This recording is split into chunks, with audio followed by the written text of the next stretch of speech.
नमस्कार मित्रांनो, आज आपण जाणून घेणार आहोत की सेल्फ इंड्यूस ईएमएफ आणि म्युच्युअल इंड्यूस ईएमएफ म्हणजे काय. तर त्याच्यासाठी आपल्याला महत्वाचं माहित असणं काय गरजेचं आहे, इलेक्ट्रोमॅग्नेटिक इंडक्शन. आता विद्युत आणि चुंबक एकमेकांशी काय आहेत ते जोडलेले आहेत. जेव्हा मॅग्नेटिक फील्ड बदलतो तेव्हा काय होतं तर व्होल्टेज तयार होतं. यालाच आपण काय म्हणतो, इंड्यूस ईएमएफ म्हणतो. काय म्हणतो आपण, इंड्यूस्ड ईएमएफ म्हणतो, इंड्यूस ईएमएफ म्हणतो. आता हा इंड्यूस ईएमएफ काढण्याचं सूत्र काय आहे आपलं, तर E is equal to minus upon dt.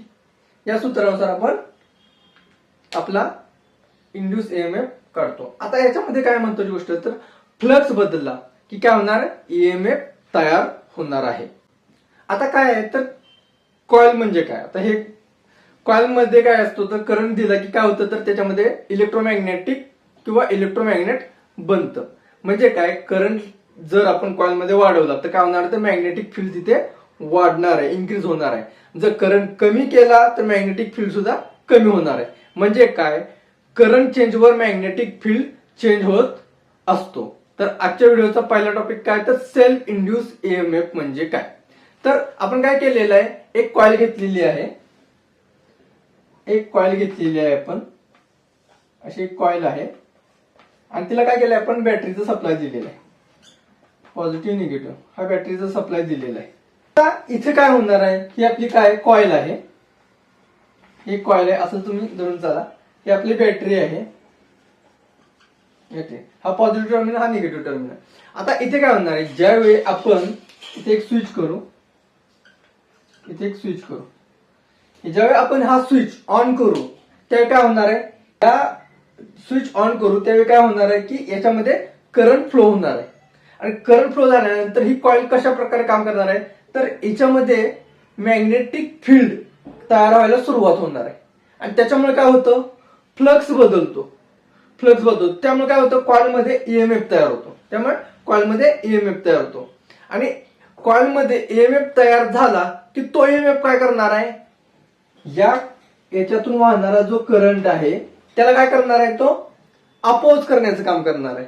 आपण घेतो आणि कॉइलला जो आपण मॅग्नेट घेऊन जातो तिच्याजवळ, तेव्हा मॅग्नेटिक फील्ड क्रिएट होतो आणि त्याच्यामध्ये सेम पोल तयार होतो. आणि तो काय करतो, तो कॉइलला लांब ढकलतो किंवा त्या मॅग्नेटला लांब ढकलण्याचं काम करतो, रिपेल करण्याचं काम करतो. हेच इथं आपल्याला पाहायला मिळणार आहे. म्हणजे काय होणार आहे इथं, तर कॉइल स्वतःच करंट बदलायला काय करते, विरोध करणार आहे. म्हणून याच गोष्टीला काय म्हणतात, तर सेल्फ इंड्यूस ईएमएफ म्हणतात. म्हणजे काय म्हणतात, सेल्फ इंड्यूस ईएमएफ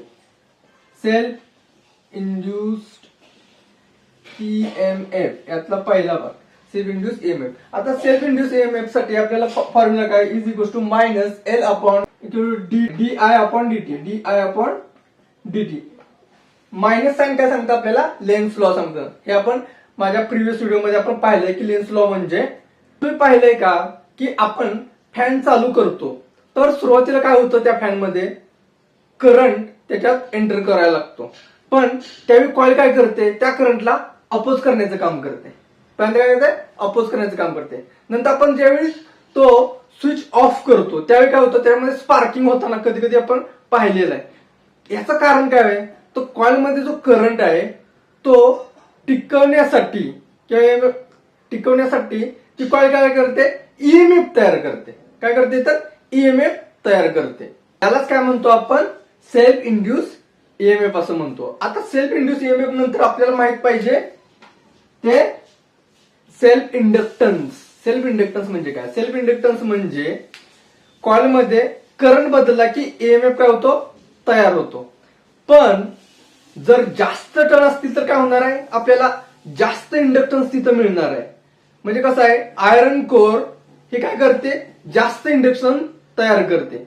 आता इंडक्टन्सचं युनिट काय आहे, हेनरी. एच ने त्याला डिनोट करतात.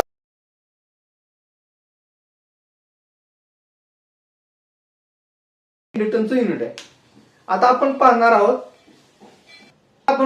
आहोत तो सेकंड टाइप आहे, तो म्युच्युअल इंड्यूस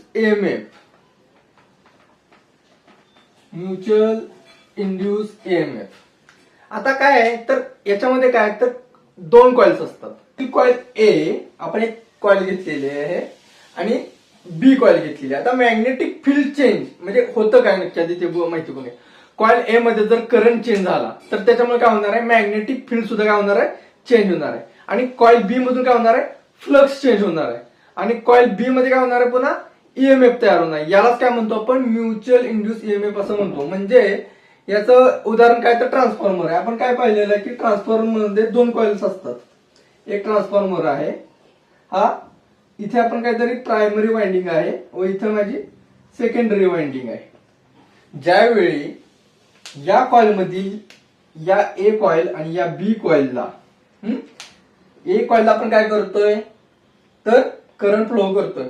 आणि या करंट मध्ये काय जर चेंज झाला, या कॉइल मध्ये जर जो करंट फ्लो करतोय त्याच्यामध्ये जर काही चेंज झाला तर इथे जी तयार होणारी जी मॅग्नेटिक फील्ड आहे ती पण काय होणार आहे, ऑटोमॅटिकली चेंज होणार आहे. आणि त्याच्यामुळे बी कॉइल वरती काय होणार आहे तर तिथे जो तयार होणारा जो फ्लक्स आहे तो काय होणार आहे, तो चेंज होणार आहे. आणि त्याच्यामुळे ही कॉइल काय करणार आहे, ईएमएफ क्रिएट करणार आहे. या गोष्टीलाच, ही जी प्रोसेस घडते याच गोष्टीला आपण काय म्हणतो, म्युच्युअल इंड्यूस ईएमएफ म्हणतो. तो काढतो कसा आपण, is equals to minus M D I upon D T, या फॉर्म्युल्यानुसार आपण तो काढतो. आणि याचं महत्वाचं उदाहरण काय, ट्रान्सफॉर्मर. म्युच्युअल इंडक्टन्स काय म्हणजे, म्युच्युअल इंडक्टन्स काय आहे म्हणजे एक कॉइल आहे ती काय करते, ते दुसऱ्या कॉइल मध्ये ईएमएफ निर्माण करते. म्हणजे काय, इथं जेव्हा करंट चेंज होतो, जेव्हा मॅग्नेटिक फील्ड चेंज होतं, त्याच्यामुळे काय होतं, बी मध्ये जे मॅग्नेटिक फ्लक्स आहे ते काय करतं, ईएमएफ करतं.